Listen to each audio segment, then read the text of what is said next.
Well, guys, here I am in the 2024 Jeep Wrangler, and I'm doing it right, and I'm also breaking a rule. That rule belongs to my boss and your favorite co-host, Jody Lai, the no hat policy. There was that exception during the pandemic when we all had those really bad haircuts. Yeah, I was included in that too. I haven't worn a hat in a long time, but I decided to break the rule this time because I'm out here in the desert. There's not a cloud in the sky, and driving a Jeep without a roof, it seems to make sense, especially on an event like this one. So she'll have to forgive me, and you guys will too. It's also not all that important in the grand scheme of this revised Wrangler. This isn't an entirely new one, although I'm not sure many of you will be surprised by that.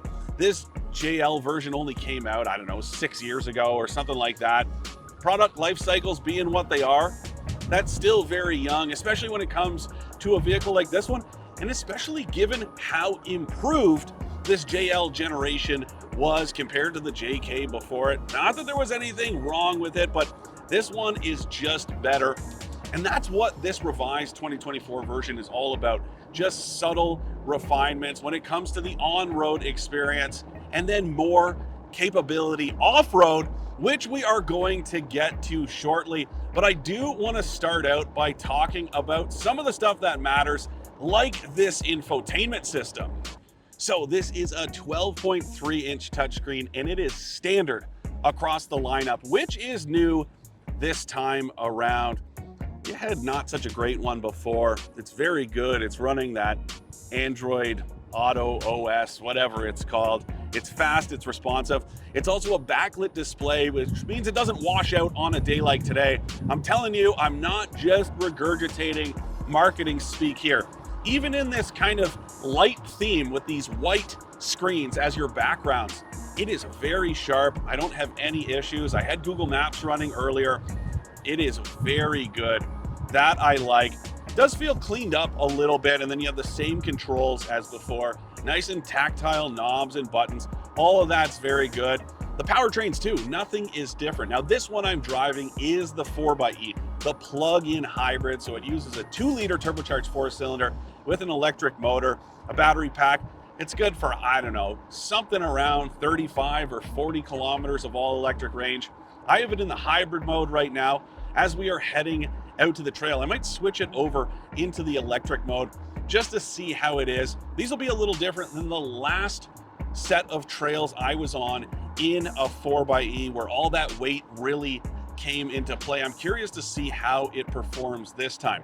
The other thing you should know that is new for this year, while there are a few changes here and there, like the Willys version, which is technically pronounced the Willis, but anyways, that one has a rear locking axle this time, which is a new addition. Any Rubicon version, including this one I'm driving, it has a full float rear axle. That is new, and it really gives this thing some added capability, both on the trail and off of it. We will get to that a little later on as we are about to roll out onto this trail here just outside St. George, Utah. I am very excited. All right, guys, so here we are. First obstacle,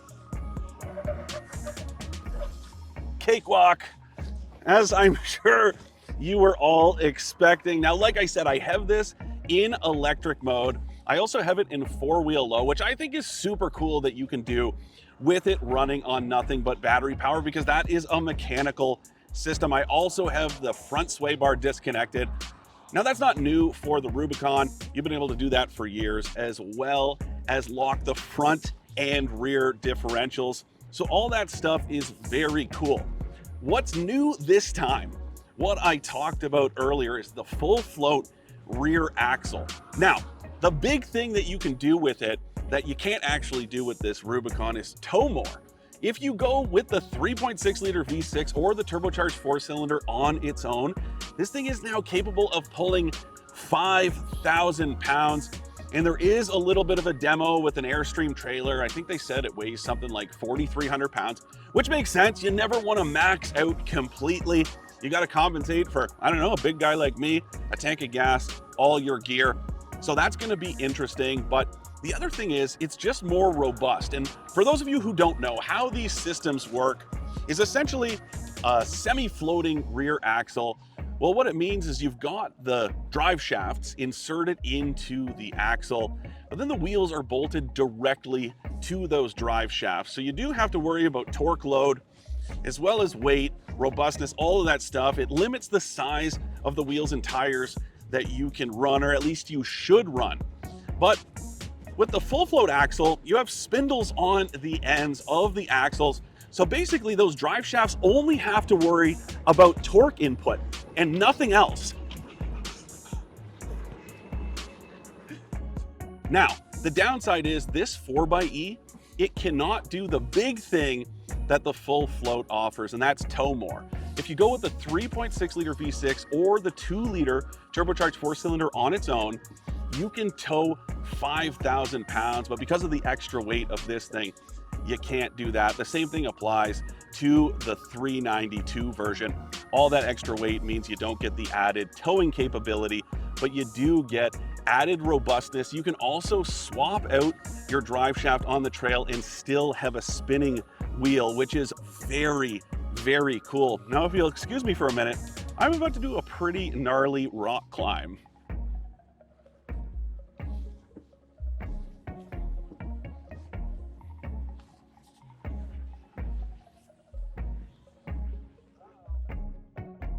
Well, guys, hats off, hair's bad, and I don't care because I have now switched into the Wrangler Rubicon 392, so the 6.4 liter Hemi, the monster.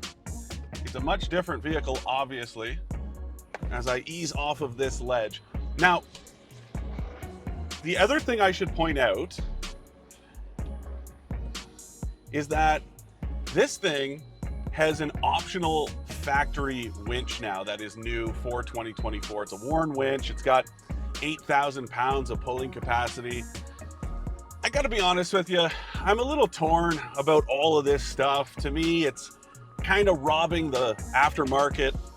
But then at the same time, the nice thing for you, the end user, is that that winch, just like everything else, is covered by the factory warranty. It means it's factory rated.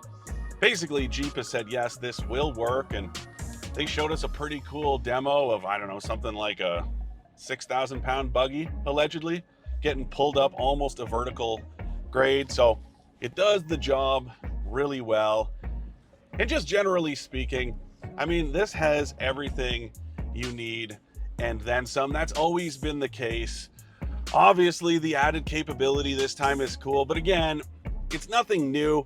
I will say though, I think the addition of that full floating rear axle might be the most significant since the locking diffs. I don't know, some of you Jeep guys and gals out there, tell me what you think, but that's what it feels like. It's a very, very big deal, especially with the towing.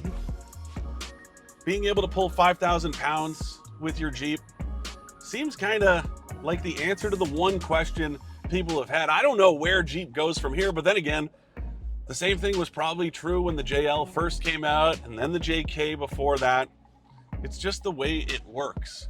People are going to constantly say, wow, this is as good as it gets. And then Jeep just finds a way to make it better. So I'm personally excited to see what happens next, but I'm also happy and excited to see what's around this trail. So I'm going to let you guys go there.